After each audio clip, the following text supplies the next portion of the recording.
What is up, most distinguished viewers of this channel? Today we are going to talk about running a welder on a generator. And I know I've promised you guys for the last 6 months I would do this, and well, today's the day. It's not that I didn't attempt it, it's just that I filmed actually this video twice over and then didn't edit it, then lost parts of it, so whatever. We're going to tackle it today in depth, and you're going to learn everything you need to know about how to pick a generator for a welder, if your welder is even possible to run on a generator, and everything you need to know. And even looking at generator welders, like the smaller, cheaper, compact units that are like, I don't know, $1,500 to $3,000. We're going to look at some of those as well. So with that said, let's get into it. All right, so there's a number of things that come into play when buying a generator to run a welder on, or to pick a welder that you want to run on a generator you might have, and etc. And these are just some of them. We'll get into some other ones during this video, but we got to start somewhere. Now, the first thing that you need to concern yourself over, which is kind of like a go, no go, which is running watts. Every generator has what they call starting watts and running watts. Starting watts is a higher number. Sometimes cheap generators advertise that as how much wattage they output. That is just what they will output for an instantaneous second or two, basically to start like an electric motor. That's not what they're capable of putting out continuously. That's what running watts is referring to. The issue you have is that if your generator does not have enough running watts for what you're trying to run, you're either going to trip the breaker on it, which hopefully the breaker is set up safely to where it will trip before it does damage to the generator. But more than likely, if you exceed the running watts, your voltage is going to drop, the quality of your AC waveform is going to diminish, etc. And that's all bad from the welder's perspective, as in the welding machine. So this is probably very, very confusing to a lot of people, because the question always is, well, how much running watts do I need? Well, the answer to that is it 100% depends on your welder, and by the end of this video you're going to find that you can have 15 welders and every one of them has different power consumption, even at the same output levels. So this is one of those things that picking a correct running watt generator is very difficult, because every welder is different. And I'll put up a spreadsheet as well, like as a guide for what you should be looking for as far as running watts at the end of the video. But for right now, you just need to understand that you're concerned with running watts, not starting watts. So now let's talk about inverter versus a conventional generator. When we're talking inverter versus conventional generators, the main thing that comes up is the output waveform. On most, virtually every inverter generator I've ever seen, the output is known as pure sine wave. So it outputs a waveform that's virtually identical to what you would have in your house. That's great, because anything that'll run on your house safely can run on that inverter generator, provided the generator has enough power to run it. So very clean signal, pure sine wave. Most generators out there do not output this type of a sine wave. They output something like this, which is more or less steps. Now, both of these are depicting voltages. And on AC, we measure voltage in what's known as RMS. So that's the average voltage between the 2 points. It's not actually peak voltage, okay, just so you know. So anyways, back to this. Most generators output voltage in steps like this, or worse. It could look even worse than this. And that's fine for running grandma's incandescent light bulb. It's not so fine for running higher end electronics. And I don't know if you've opened a welder recently, but almost all modern welders are more electronics than they are transformers. And that becomes a key point, because running modern welders on poor, dirty power is a recipe to get extremely lower longevity out of the welder. And it doesn't take much of a Google search to find people talking about how their welder no longer works after they were running it on a generator. And one of the reasons why that could be is because of the dirty power it outputs. The other reason it could be is that they simply had too small of a generator for what they're doing, and the voltage dropped so low that it ended up damaging the machine. That's a whole nother topic later in the video. The issue with this, and it's hotly debated and people have a lot of opinions on this, I feel inverter pure sine wave is the way to go. The problem is that an inverter generator welder costs 2 to 3 times what a dirty power generator does. And that is the sticking point, is that obviously it's better to put a welder on something like this, but for a lot of you guys, this may not be affordable. And that's kind of the crux of this issue, is that it comes down to cost, where in a lot of cases, if you want a long-term solution to get reliable portable welding, you're actually better off with a generator welder combo rather than trying to run a welder you have on a generator. And we'll get into that later in the video, but so you know, that's the main differences. Now let's talk a little bit about breakers. So it goes without saying that the differences between your home household wiring and a generator are pretty significant. But let's look at this.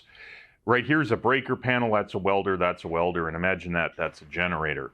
What you have to understand is in a conventional house, and this is North America, we have 200 amp service, that's 200 amps at 240 volts. That is 48,000 watts coming into your main panel in your house. Distributed off of that pool of power, because of the 200 amp breaker, we often have a 50 amp breaker, that's 240 volts at 50 amps, which gives us 12,000 watts to feed a welder or anything else. In direct contrast to that, a conventional generator like what I have only has 7,600 watts available, and that is it. So not only does it have significantly less power than a conventional 50 amp breaker that can be installed in a North American household's main panel, but when you load it up close to this, what can end up happening with some generators is that the voltage sags quite a bit, and not only does the voltage sag, but the output waveform loses the cleanliness of it, and that's more of an issue with non-inverter generators, where the waveform isn't that good to begin with, and under a max load where you're maxing that generator out continuously, the waveform breaks down even more. You do not have that problem with household wiring, because the power pool that you're picking from or you're pulling from is significantly higher, so the waveform doesn't break down at higher loads. Now the voltage can still sag with this where it drops below ideal, and that would be based on your wire size to your welder or your outlet being inadequate, or potentially if your breaker's undersized, you can see voltage sag right before the breaker itself trips. But that's really, I guess, less common and not really of a concern. Now, speaking of breakers, we need to discuss the main differences between a panel and a generator's breaker. In my testing, there's significant differences between the breakers on a generator and what you would find in your household breaker panel. It's very common to have 30 amp, 240 volt breakers on a generator, simply because that's somewhere a little bit over 7,000 watts, okay? 50 amp breakers on a generator are fairly uncommon, simply because you're gonna need a 12,000 plus watt generator, and those cost a lot of money, and most people never buy something that big, which is why universally you're gonna see a 30 amp. In most houses, if you have a dedicated welder circuit put in, you're better off with a 50 than a 30, but that's besides the point. Household breakers trip in a different manner than a generator breaker in my testing. And what I mean by that is all breakers generally have two forms of we'll call it safety, but two means of tripping. One is called a thermal curve, and that's basically a little wire inside heats up as excessive current gets pulled through the breaker, and then when it heats up enough, it pushes, it expands or moves, and then it trips, it shuts off the breaker. So there's a thermal curve, and then there's what's known as a magnetic trip. The magnetic trip of a breaker is where the current is so high that it instantaneously trips it. Now, magnetic trips are generally a lot higher than 50 amps, and that's something people don't understand, is that a 50 amp breaker does not trip exactly at 50 amps. It's not like, say, a fuse, more or less. It will allow excess current to pass through over a period of time. That is your thermal curve, and then if the current is so high, say like 80, 90 amps through a 50 amp, it will trip instantaneously on a magnetic trip. Now, I have not taken apart a breaker on a generator to understand how they work, but I can tell you they're far more sensitive than what you would find in your house. When you take a 30 amp breaker and put about 35 amps on it, it's going to trip within a few seconds, generally speaking, on most generators. 40 amps is almost instantaneously going to trip a 30 amp breaker. On a household breaker, say this was a 30 amp breaker, you could probably pull 45 amps through it, or at least load up that line output to that level for quite a while before it trips. And I know that's counterintuitive because, well, why would a 50 amp breaker not trip at 60 amps over 10 seconds, but that's, again, the thermal curve. You're below the magnetic trip, but you're not in long enough to generate enough heat in that wire to trip it thermally. And welders are notoriously bad at drawing more current than they probably should be because, well, they're an intermittent use item. You do a couple spot welds or you do a 1-inch bead and then you rest. The time you're not welding, that wire in this breaker is cooling off, and then it won't trip, if that makes sense. And the key takeaway here is that, well, generators are limited on how much power they have, but they seem to set their breakers to where they trip much closer to their rating, likely because the generator simply does not have enough output to exceed this. So for safety's sake and longevity of the generator, these are overly sensitive in comparison to your house. And that is one of the reasons why I hear all the time someone says, well, this welder works fine in my house, but on a generator with a 30 amp breaker, it trips it all the time. Well, that's because your generator doesn't have as much power available as your household, partially due to the way that the breakers trip and how much power over what the rating is that they will allow through intermittently. Now that you understand that, let's go and talk about power factor correction. So power factor correction is immensely complicated, but I'm going to really simplify it in a way that I think we can all understand. Some welders have this. It's a circuitry as part of the input side of the welder. A lot of them don't. I would say probably 20% of welders out there have it, and most of them don't. ESAB, most of their welders do. Not all of them, but most of them. A lot of Millers do. Some Lincolns do. Your titanium series from Harbor Freight does not have this, and a ton of other, anything on Amazon isn't going to have this. Even if they say it does, it doesn't have it. What power factor correction is it solves an issue of what's known as reactive power. And reactive power isn't really a huge concern in a household because you have breakers that trip on a thermal curve and it doesn't, I guess, matter. And we often have very big breakers. On a generator, it becomes critical because you can wind up getting breaker trips even though the device itself doesn't pull that much power. And let me explain. We have a generator here. We have an inverter welder here. Here's your little poorly drawn stick electrode holder. Your generator has a 30 amp, 7200 watt breaker on it, okay? That is the most amount of power we can pull through that breaker in theory. The input of the welder, and this is assuming an inverter that is 90% efficient, which means that 90% of all the power it draws at the input is converted to output, means that you're going to need 4,730 watts or 20 amps at 240 volts powering this guy to get 4,300 watts out. And to put it in perspective, that would be 180 amps with a 7018. So that would be a mighty big 7018. But that is input, output. What reactive power is the welder is going to draw over this, and rather than consuming that power, it's going to spit it back right back at the generator. And a simplified version of it would be you only need 20 amps to power the welder to get your output. Without power factor correction, it may spit back 15 amps reflected back towards the generator. So the total amperage loading on your input line would be this plus the reactive power, which would put you at 35 amps. Guess what? You only have a 30 amp breaker And guess what it's going to do? It's going to trip that breaker, because all of this reactive power, even though it's not doing any work for you welding, and it's not a benefit to the welder because it doesn't need it, is loading up your line. So your input line sees it, which means you need input wiring capable of handling 35 amps, but also your breaker on your generator will trip because it's over the threshold of what its trip is. So reactive power is no good to have on a generator. In a household where your breakers trip at a far higher rating, you can get away with a lot of reactive power without having a trip, but a generator, you simply don't have that ability.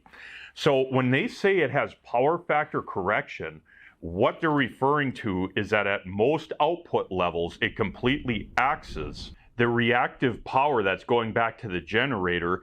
Therefore, the input line does not see it. Therefore, your breaker on a generator does not see it. Therefore, you can actually weld with it and not have nuisance breaker trips, despite not actually needing that power. And that's the simplified version of it. Most welders, as the output increases, the reactive power lessens. Where it's a serious issue is if you weld on 120 volt with a common welder, like say the titanium 225 from Harbor Freight, that can only output 70 amps on 120 volts because the reactive power, due to very poor power factor, is so low, or the power factor is so poor that it only can hit 70 amps in 120.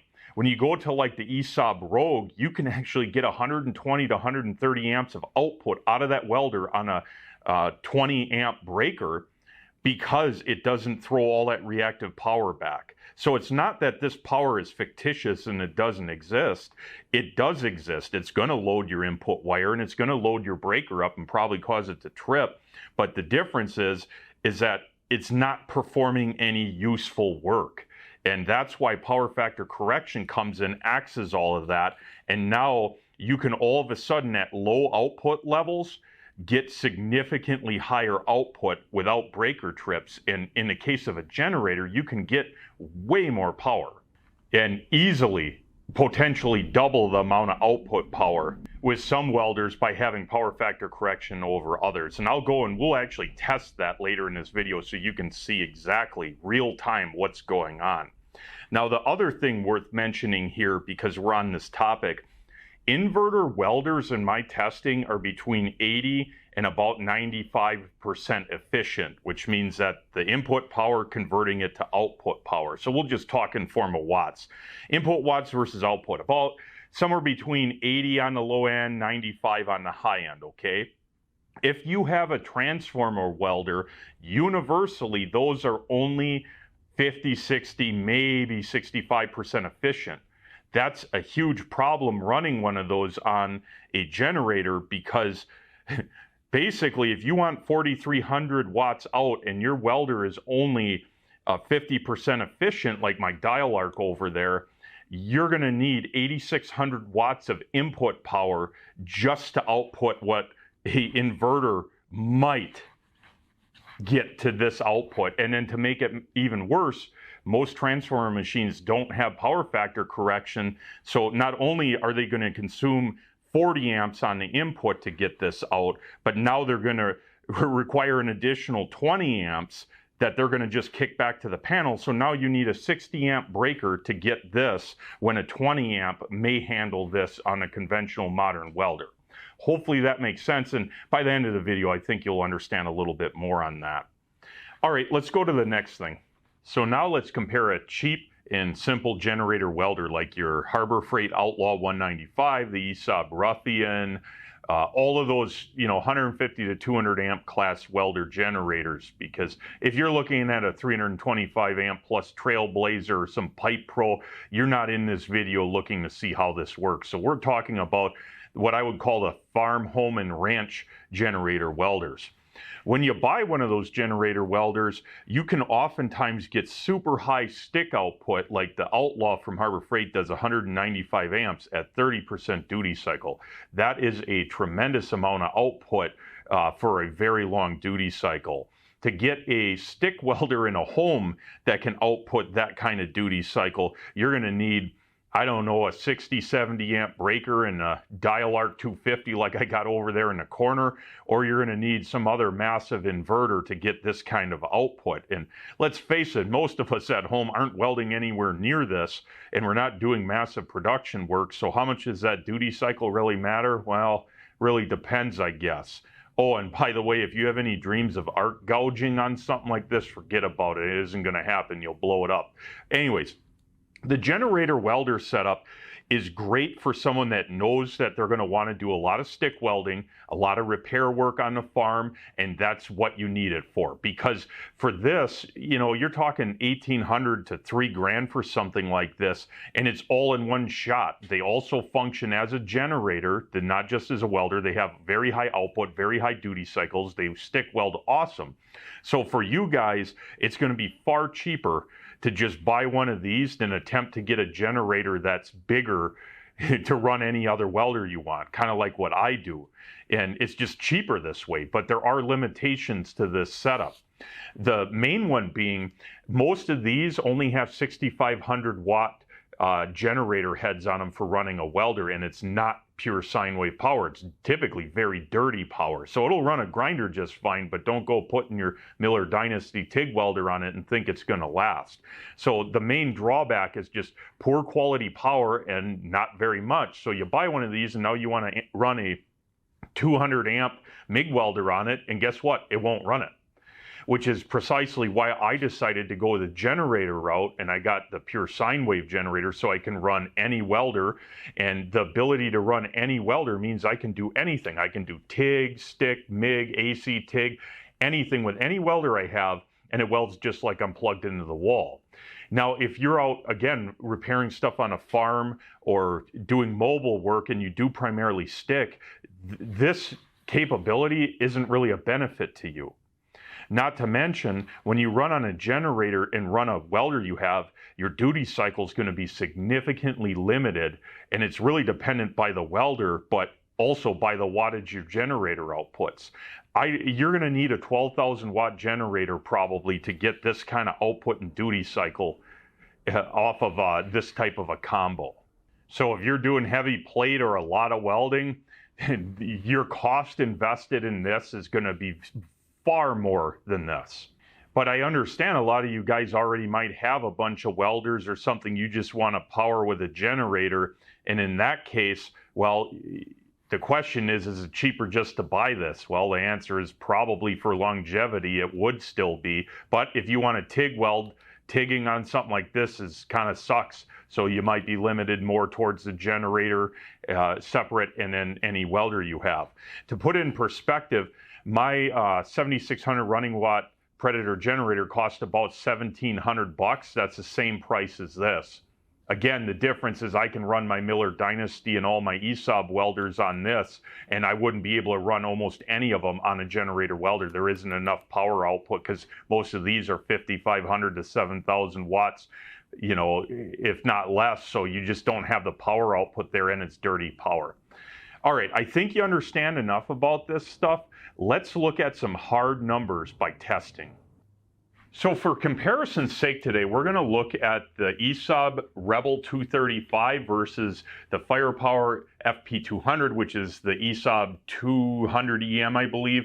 So ESOB rebranded that and painted it the color of yellow this is, and now it's an ESOB product. But on face value, this is massive compared to that, and you would think that this would be so much more power hungry and you would be able to get far less output on a generator with this than that. However, there's a startling difference between these two, and that is this has power factor correction, that does not. You would never know the difference running it on a household breaker, but when running on a generator, we're going to find that we can get significantly higher output with this over that without tripping breakers, and that's all due to power factor correction, and it goes to show how important it is to pick the right welder to run on a generator. So we'll start out by running 035 wire, and we're going to make a weld on 3/16 plate with both of these, and we're going to monitor the input power and see how much power they're actually consuming as well as how much reactive power they're loading the input line with, and that will give us the overall picture of what's going on. So let's get into that.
I got all the hard data here from the information that I gathered on the previous tests, and it's going to be apparent very shortly how different these welders truly are and why certain things make a difference. To start things off, let's look at the actual welds.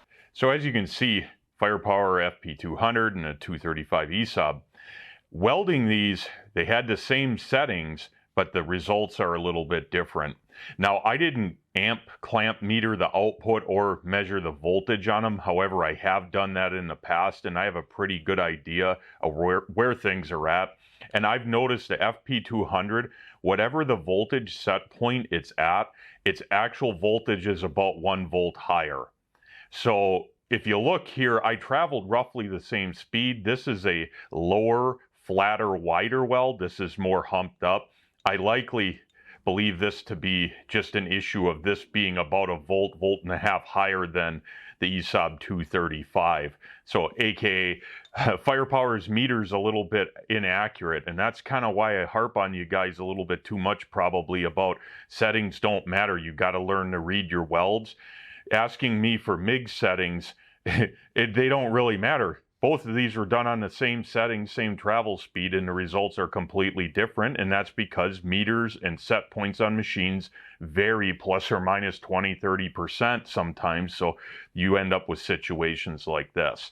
But based on what I see here, the Rebel is too cold for 3/16 plate. A little bit more voltage will solve that. And then the Firepower is about right, if not a little bit too hot depending on circumstances, but decent, too cold. So the output of both of them are going to be a little bit different, and I kind of factored that into the fudge factor on the calculation. So let's look at the calculations. All right, guys, so here are the hard numbers that we need to go through and talk about. The FP200, ESOB 235, the power factor of the FP200 is 0.65. This is going to be accurate to basically every MIG welder that you're going to find, be it 140 amp, 200 amp, 250 amp, that's an inverter and does not have power factor correction. They're going to be somewhere between 0.50 and probably 0.68, somewhere in there. And the higher the output goes, the better generally the power factor becomes. But at lower output levels, it's going to be pretty terrible. Versus the 235 Rebel, which has power factor correction, was in a ballpark of 0.94. And the reason this matters is because when we look at the measured amp loading on the input, the FP200 was at 24.30 amps measured on the input power line, and the ESOB 235 was at 15.15 roughly. That is a massive difference. Now, the truth is that the Firepower wasn't consuming more power, and it wasn't so much more inefficient. Okay, that isn't why. It's because the reactive power that the welder is spitting back out towards the generator through the power wire, the breaker, all of that, that reactive power is added to what the input line sees. So this is not really a fictitious number. It exists because the breaker has to hold this amount of current flowing through it. It's just that the welder itself is not consuming virtually, like, hardly any of it. It's going to be consuming maybe 15, 16 amps. The rest of it is just being reflected back to the generator. And that's why power factor is so important when running on a generator, because it's clear as day different. This welder on a 15 amp circuit would roughly get to 160 amp output. Now, realistically, you're going to want a 20 amp circuit, but on a 20 amp 240 breaker, you can get 160 amps out. This welder will trip a 20 amp breaker to get to 160 amp out. So you're going to need a 30 amp breaker. Well, generators which have breakers that trip faster at basically lower output levels than a household, and a generator has a finite amount of energy, far less than what your main panel has, you're going to end up needing to purchase a bigger generator to run this welder just for the sake of the reactive power. It has nothing to do with the efficiency of the welder or the power it's consuming. It just needs a bigger generator because bigger generators have bigger breakers and are designed to handle more power. So this is at 160 amps out. At 200 amps, this thing will trip my 7600 running watt generator's breaker. This will not trip it at 250 amps of output. That is how much of a difference a better power factor will make. And on a generator, this is critical because, like I've said so many times in this video, you only have so much power and the breakers can only allow so much power through them. And when you have a basically poor power factor welder that's putting a ton of reactive power in the line, you have to compensate for that even though you're getting no benefit to yourself out of it. Now, actual efficiencies, to give you a rough idea, the output settings I used is in a ballpark of 160 amps at 19.5 volts. That is 3,120 watts output. Now, I put a star on both of these because I didn't measure these, and I have a feeling that the 19.5 volt was actually closer to 20.5.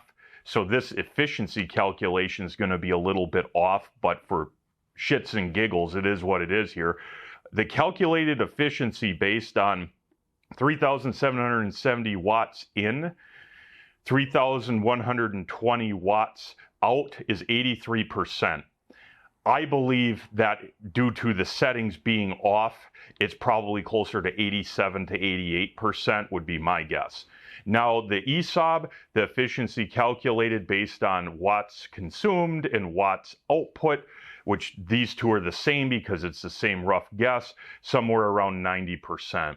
Now, if I had to take an educated guess, I bet these two are within 2% of one another for actual efficiency. But the efficiency doesn't matter in this case because without power factor correction, you're going to need a 7600 watt generator on this to get to 200 amps and max the machine out. And even then you're going to trip the breaker. This you can get 250 amps out and never trip the breaker. So huge difference. So I think you guys understand that pretty good. Let's talk about some other welders. So this big old clunker here, this Dial-Arc 250, I did a video where I compared this to two modern transformer stick welders. And to get a rough idea of efficiency, I'll put a link to that video in the description down below. It's a very long video. Watch it in its entirety if you have the time, and you'll learn something as well that will kind of coincide with this video. But anyways, to give you a brief overview of this, this is a transformer welder. It is a purely transformer welder. There is no circuitry in it. There's no magic going on to improve efficiency. And this is a great example of a Dial-Arc 250, a Ideal Arc 250 Lincoln, a transformer welder like the Tombstone, the Lincoln Tombstones, and any other transformer machine that doesn't have like a computerized system that controls a transformer that's in it. So old school. The efficiency on these is about 50%, and that is raw efficiency. So the two MIG welders that I tested in this video are at least 80-85% efficient. right off the bat, this is only about 50% efficient, which means half of all of the current it draws, or the wattage that it consumes, is turned into essentially loss or heat. So that's not good. And then on top of that, most transformer machines like this, or even smaller ones, do not have power factor correction, and their power factor is abysmally bad at somewhere between 0.45 and 0.55, in the ballpark of that. Which is why running one of these old transformer machines on a generator becomes, and I hate to say it, but almost a stupid endeavor, because they are so power hungry and require such big breakers simply because of all that reactive power and their lack of efficiency. So if you have high hopes of running this welder on a generator, to put it in perspective, to get 90 amps on a 7018 out of this, just 90 amps on 240 volts, this requires 34 amps. So arguably you'd need a 40 amp breaker roughly, or expect breaker trips on a 30 amp, just to power this to run a simple 90 amp stick electrode on 7018 rod. That's absurd, because you can go and get a modern welder like the ESAB Rogue 200, which is capable of hitting, oh, I don't know, somewhere around 200 amps, its max output on a 30 amp breaker. So 90 amps or 200, yeah, clear difference. And that's why I really tell people, I hear it all the time. I see it on the Facebook groups. People post, they have like a Lincoln Tombstone or a Thunderbolt, a Miller Thunderbolt, and they want to be able to run that on a generator, and they're asking how big of a generator you need. The truth is you're going to need a 12 to 15,000 watt to get to 200 amp output on a machine like this. And that generator, I don't know, probably $5-6 grand at a minimum. Or you could go out and spend $1 grand on a more efficient stick welder like a Rogue 200 or any Afronius, anything with power factor correction, and get 180 amps all day long on under a 7,000 watt generator. And that's why, like, I really don't recommend running these on a generator, because they're so power hungry. You're just going to get breaker trips at a minimum. All right, let's go back to the welding table. All right, so you probably learned a lot so far, but you're probably saying to yourself, well, yeah, that's all nice, fine, dandy, and complex, but why don't you simplify the shit so I understand it? And I got you, buddy, okay? Right here, I have a little cheat sheet, and I'll put it up on the screen right now to where you can actually read it. So this is one of those things you definitely want to take a screen capture of and save someplace safe, because there's a lot of information here, but we'll go through some of it. So this chart is pretty simple. Per 100 amps output for the machines listed, I gave the actual wattage that they're going to load the input line with, as well as the breaker rating that you're going to need to run it. And let's just look at the 100 amps MIG machine inverter base, the first one. If it does not have power factor correction, and if you're unsure if your machine has it, the answer is it probably doesn't, and you can always contact the manufacturer, but assume if they didn't advertise it somewhere, you don't have it. So per 100 amps of MIG output, you're going to need a generator rated at 3,690 watt minimum, or basically a 15.4 amp breaker on 240 volt in order to get a full 100 amps output. And you can see how with power factor correction, it drops the wattage down significantly to 2,540 and 10.6 amp breaker. Now, if you have a 200 amp machine, double these numbers. If you're a 150 amp machine, 1.5 times these numbers, and that gets you in the ballpark. Now you can see generator size required, that's running watts. So you have 5,000 watts running without power factor correction, 3,000 watts with power factor correction, and then of course the breaker rating. The breaker rating is assuming no power factor correction. I think you guys are smart enough to figure out that if you have a power factor corrected welder, that you could get by with less breaker rating per 100 amps output than what is listed there. Just use the chart. Now, to go through the important notes, note 1 through 3. Note 1, yes, you can run a welder at a reduced output on a smaller generator, The problem is that, like I wrote there, it's difficult to control how much current the welder actually consumes. Take stick, for example. With stick, your arc voltage as you long arc it increases, and that will increase the loading that the welder places on a generator. So just because you run a fixed amperage output doesn't mean that the input loading doesn't change, and you could easily exceed the breaker rating on a smaller generator. Same thing with MIG. MIG, you adjust wire feed speed as well as voltage. Well, wire feed, how do you know if wire feed is too much unless you trip the breaker? You know what I'm saying? And then you look at note 2, transformer welders need more power output than inverters. This is true. So you're going to want your generator to be sized a little bit higher than what you could get away with the inverter machine. And then of course, note number 3, as a welder output increases, non-power factor corrected welders will get slightly better, so the power factor improves. Therefore, it's possible, and this is only on non-power factor corrected welders, that the breaker ratings on this chart are a little bit on the high side. So you might be able to get away with less generator and less breaker rating than what you see here. But if you want a functional output, aka you can actually get what the welder is designed to without tripping breakers or causing problems, this is a minimum that I would recommend. And I know it's probably a lot bigger than what you think, but again, how many times do you want to trip breakers or have poor power or voltage drop due to overloading the generator, and you smoke the generator and your welder? Like, that's could be thousands of dollars wasted. So this, kind of take this to heart and follow this. All right, let's continue.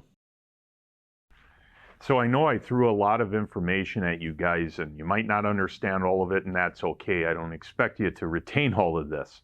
The key takeaway is you need to determine what you plan on doing. If you need to run 150, 160 amps worth of stick and stick only, and you're going to do a fair amount of it, get yourself a generator welder combo from like Harbor Freight or the ESAB Ruffian or any of those little compact units, because you're going to get far more output with less hassle and a more reliable setup. The big downside to those is, like you see here, when you try and run maybe a welder you have on that, you're not going to have enough power. So most of those all-in-one generator welder combos only have roughly a 4,500 to 6,500 watt generator output. And guess what? That's not enough to run a lot of the transformer machines that are out there to get any kind of reasonable output. So dreams you might have of running a 200 amp, MIG machine, like you saw earlier, the MIG inverter that I have without power factor correction really loads up a generator. I mean, had I tested it at 200 amps, it would have been pulling somewhere around 30 amps. So you literally need a 7600 running watt generator to get 200 amps out of a MIG machine without power factor correction. So that's a huge amount of generator for a little bit of output. And that's why you really need to determine what your needs are. If you're like me and you have a bunch of welders and you want the ability to run any of them off the grid or on a generator for whatever reason, mobile work, whatever reason it is, you're honestly best off just getting a 7600 running watt generator or bigger, or a 12,000, and then you'll be able to run anything that you really wanted, provided it isn't a dial arc 250, and that's your best option. So you kind of need to determine what will work best for you. The other thing you really need to take into consideration is that, in my opinion, it's best if you get a pure sine wave output generator. Those cost a lot more money per wattage. However, a inverter welder with a bunch of electronics will last far longer on one of those than a dirty power generator. So that's another added cost. And if you buy all of this stuff new, you'll have warranties and it really won't matter. Like, if you blow up the welder in a year, hey, send it in for repair, whatever, right? But if you're running stuff that's expensive, that's not under warranty, going with a dirty power generator, not a pure sine wave, or at least a low THD generator, you're going to have long-term issues more than likely. So it's, again, something to consider. I can't tell you what to do. I can only give you advice on what you probably should do. The other thing is, generator-wise, all of the numbers, like I said in that sheet I put up and on that you're seeing here, are kind of like minimums. There's no downside to running a bigger generator than what you actually need, because like I kind of alluded to earlier in the video, when you push a generator, especially a dirty power generator, near its max output, the power wave breaks down even more so than what it is to begin with. And that can be really bad. Not to mention you can start dropping voltage below 230, 220 volts, and a lot of welders don't like that either. So upsizing your generator 10, 15% over what your calculated wattage consumed is, or the loading is only going to be a benefit to longevity. It's kind of like if you picture a semi truck and pulling, 40,000 pounds up a mountain pass. A big diesel engine in a modern semi is probably a better option than a diesel in an F-250 to pull that load. Maybe both of them are rated for the same load, but which one do you think is going to last longer pulling that kind of weight for years? We know the answer, the bigger semi, obviously. This is the same case.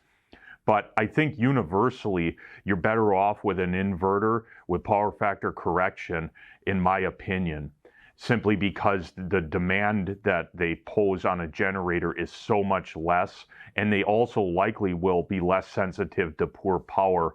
It's not that they will correct that, it's just that they will likely be less sensitive, mainly because they're not loading that generator up to its maximum all the time. So you're going to have cleaner power in that respect.